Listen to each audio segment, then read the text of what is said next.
Now in Iraq, radical Islamist militants linked to al-Qaeda are reportedly planning to take Baghdad after successfully advancing in the north. The so-called Islamic State in Iraq and Syria group has already captured the entire province of Nineveh, which you can see here, including its regional capital. The extremists then moved south and captured the cities of Baiji and Tikrit, and their advance was halted just 100 kilometres from Baghdad. It's thought the government's now asked the US to carry out drone strikes against the insurgents. But Marina Portnaya explains now how that might mean Washington engaging against its own military hardware.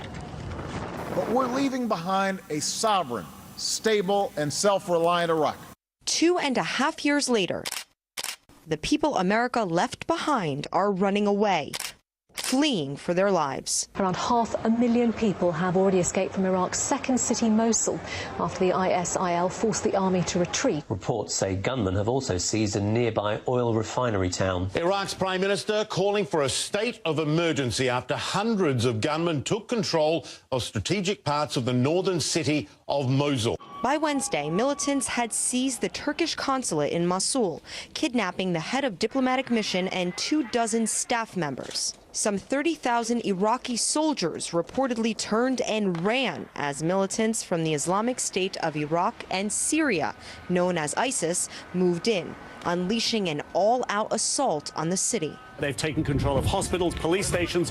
They have taken control of ammunition dumps and weapons stores that the fleeing government forces have left behind. Many of the abandoned weapons and military hardware now in the hands of hardline terrorists were imported into Iraq from, guess where? I think you all are aware of the shipments that we've provided that include the delivery of 300 Hellfire missiles, millions of rounds of small arms fire, thousands of rounds of tank ammunition, helicopter-fired rockets to the Iraqi security forces. And don't forget about the U.S.-supplied Humvees. Here you can see ISIS insurgents riding and inspecting the vehicles, driving them across the border into war-torn Syria.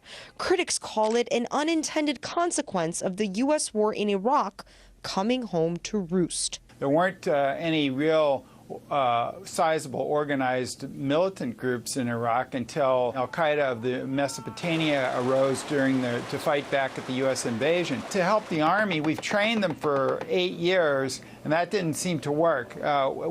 Bush dismantled the original Iraqi army after the U.S. invasion, and that's the root of the problem. The U.S. war in Iraq cost Washington close to $1 trillion and the lives of more than 4,500 soldiers. Hundreds of thousands of Iraqis have reportedly been killed while the U.S. was looking for WMDs and spreading democracy. The unified and competent Iraqi military that was allegedly established has buckled. Weapons that were made in the USA are now in the hands of America's enemies, and the country left to fend for itself in a state of crisis. Marina Portnaya, RT. Well, at least 2 million people have been displaced by the violence, and there are also reports of mass beheadings being carried out by the extremists.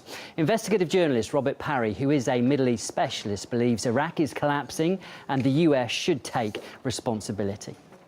Well, it suggests that the Iraqi military is in decay, that it's beginning to collapse. Clearly, this is a very divided country. In terms of the question of stability or instability, the U.S. invasion in 2003 was the force that shattered this nation.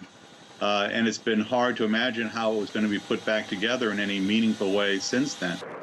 You had even someone like then Senator Joe Biden, now the vice president, suggesting some years ago that the country should be divided in three, that you should have a Sunni section, a Shiite section, and a Kurdish section. And it seems to be moving in that direction.